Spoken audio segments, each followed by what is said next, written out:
CBS 애청자 여러분 안녕하십니까? 오늘부터 여러분 새롭게 만나볼 꿈나무교회 이성배 목사입니다. 먼저 오늘 하나님 말씀을 보겠습니다. 창세기 1장 26절부터 29절까지 제가 봉독해 드리겠습니다. 하나님이 이르시되 우리의 형상을 따라 우리의 모양대로 우리가 사람을 만들고 그들로 바다의 물고기와 하늘의 새와 가축과 온 땅과 땅에 기는 모든 것을 다스리게 하자 하시고, 하나님이 자기 형상 곧 하나님의 형상대로 사람을 창조하시되 남자와 여자를 창조하시고, 하나님이 그들에게 복을 주시며 하나님이 그들에게 이르시되 생육하고 번성하여 땅에 충만하라. 땅을 정복하라. 바다의 물고기와 하늘의 새와 땅에 움직이는 모든 생물을 다스리라 하시니라. 하나님이 이르시되 내가 온 지면에 씨 맺는 모든 채소와 씨 가진 열매 맺는 모든 나무를 너희에게 주노니 너희의 먹을 것이 되리라. 오늘 말씀드릴 것은 하나님께서 창조한 원래 인간이라는 제목으로 말씀을 드리겠습니다. 하나님께서 우리에게 성경을 주신 이유는 구원을 받으라고 주신 것입니다. 구원을 받아야만 하나님과 함께 살고 하나님의 능력을 가지고 세상을 정복하고 다스릴 수 있는 원래 인간으로 회복할 수 있기 때문입니다. 그러므로 원래 인간을 이해하는 것이 신앙생활의 기초이고 원래 인간이 구원받은 사람의 축복이기 때문입니다. 성도가 구원은 받았지만 구원받은 것이 어떤 것인지 모른다면 얼마나 억울한 일이겠습니까? 구원받은 하나님의 자녀는 구원의 복을 이 땅에서 완전하게 충분히 넘치게 누리다가 영원한 천국에서 영원토록 누리고 살아야 합니다. 먼저 하나님께서 원래 인간을 소개하신 이유는 구원이 무엇인지 알게 하시려는 목적이 있습니다. 창세기를 보면 사람들은 창조 이야기라고 하는데 창조기 이야기 이전에 구원받으면 어떻게 변하는 것을 알려주시기 위해서 원래 창조한 인간을 설명한 겁니다. 먼저 26절을 보면 하나님께서 창조한 이유를 말씀하고 계십니다. 인간을 창조할 때 그냥 창조한 것이 아니라 분명한 목적을 가지고 창조하셨습니다. 먼저 하나님의 형상대로 창조하셨다고 말씀하고 계십니다. 하나님의 형상이라는 것은 우리 인간의 모습이 아니라 육신이 아니라 영혼입니다. 하나님의 모습은 영이기 때문에 인간을 영으로 창조하셨다는 것입니다.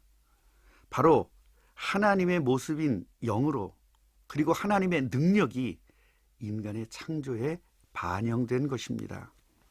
두 번째로 인간을 만든 목적은 하나님께서 창조한 모든 피조물들을 다스리게 하시기 위함입니다. 즉, 인간은 하나님의 형상과 하나님의 능력을 가지고 세상을 정복하고 다스리도록 창조하신 것입니다. 또한 27절을 보면 하나님의 목적과 이 계획하신 대로 하나님의 형상으로 창조되었음을 알 수 있습니다. 하나님의 형상으로 창조되었다는 것은 하나님이 함께 하시고 하나님이 인도하시고 하나님이 역사하시는 그러한 하나님의 모습으로 창조된 것입니다. 또한 28절을 보면 하나님의 목적과 계획대로 완벽한 축복을 주셨는데 생육, 번성, 충만, 정복, 다스림입니다. 이 5가지가 인간이 누려야 할 최고의 가치인 것입니다. 마지막으로 29절을 보면 인간에게 모든 먹을 것을 준비하셨음도 알 수 있습니다. 하나님은 인간을 창조하실 때 본질이 영이지만 육체도 창조하셨기 때문에 육체에 먹을 것도 완벽하게 준비하셨습니다. 그래서 구원을 받았다는 것은 인간이 원래 인간으로 완벽하게 회복되는 것이기 때문에 하나님이 함께 하심, 하나님의 능력을 가지고, 그리고 하나님이 완벽하게 먹을 것까지 책임져 주신 원래 인간으로 회복된 것입니다. 저는 어머니 뱃속에서부터 시작된 모태 신앙의 소유자였습니다. 어머니를 따라서 교회를 다니면서 한 번도 예배에 결석한 적이 없습니다. 그리고 헌금도 나름대로 최선을 다해서 했습니다. 새벽 기도에 빠져본 일도 별로 없습니다. 그런데 걱정과 근심에 잡혀 있었습니다. 걱정거리가 오면 더 열심히 교회에서 기도를 했습니다. 그러니 목사님도 칭찬을 하시고 많은 성도들도 칭찬을 했습니다. 그러나 저희 마음속에는 기쁨보다는 걱정거리가 태산이었습니다. 왜 그랬을까요? 바로 구원받은 사람이 누려야 할 원래 인간에 대해서 제대로 몰랐기 때문입니다. 구원을 받았다는 것은 하나님의 자녀가 된 것이고, 하나님의 자녀라는 증거로 성령으로 함께 하시는 것입니다.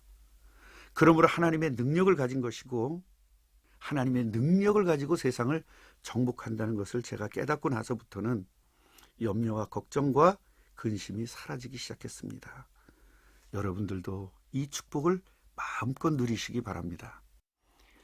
또한 구원을 받았다는 것은 원래 인간으로 회복된 것이기 때문에 하나님의 자녀라는 것은 27절을 누리고 사는 것입니다.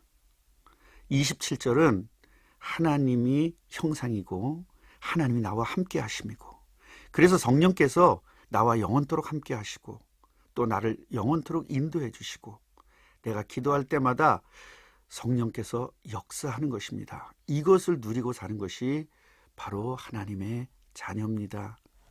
성경에서 많은 믿음의 선진들이 이것을 보여주고 있습니다. 또한 구원받은 사람은 28절을 누리고 사는 것입니다. 아까 말씀드린 대로 생육, 번성, 충만, 정복, 다스림은 당연히 누려야 할 하나님의 축복입니다. 하나님의 자녀는 하나님과 함께 하는 것이 당연합니다.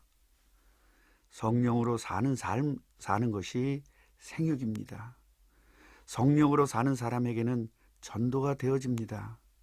따라서 점점 구원받은 사람들이 많이 늘어나게 되고, 이것이 바로 번성입니다. 성도들이 계속 땅끝까지 증인이 되어 전 세계의 충만히 제자가 생겨나는 것은 더더욱 당연한 복입니다. 그리고 하나님의 능력을 가졌으니 하나님의 피조물들을 다스림의 축복은 더더욱 당연하죠. 이러한 복들을 누리고 사는 것을 신앙생활이라고 합니다. 하나님께서는 모든 성도들에게 이러한 복을 누리라고 구원해 주신 것입니다. 이러한 사실들을 잘 모르기 때문에 이 세상을 살면서 걱정, 근심, 염려 속에서 살고 있는 것입니다. 오늘부터 여러분들은 이 복을 누려서 걱정거리가 와도, 근심거리가 와도, 염려거리가 와도 구원받은 하나님의 자녀의 신분과 권세를 깨닫고 승리하시기를 바랍니다. 마지막으로 29절을 누리고 사는 것이 구원받은 사람이 누려야 할 당연한 축복입니다. 하나님의 뜻을 이루기 위해서 하나님은 인간을 창조하셨습니다. 그렇기 때문에 하나님의 일을 하기 위해서 구원받은 사람은 하나님이 책임지시는 것입니다. 마지막으로 결론적으로 말씀드리겠습니다. 성도들은 하나님께서 창조한 원래 인간을 통해 구원의 축복을 깨달아야 합니다. 그리고 하나님께서 주시는 축복을 누리고 살아야 합니다. 우리에게 주어진 함께, 정복, 다스림의 축복을 삶 속에서 누리고 사시기를 주님의 이름으로 축원합니다.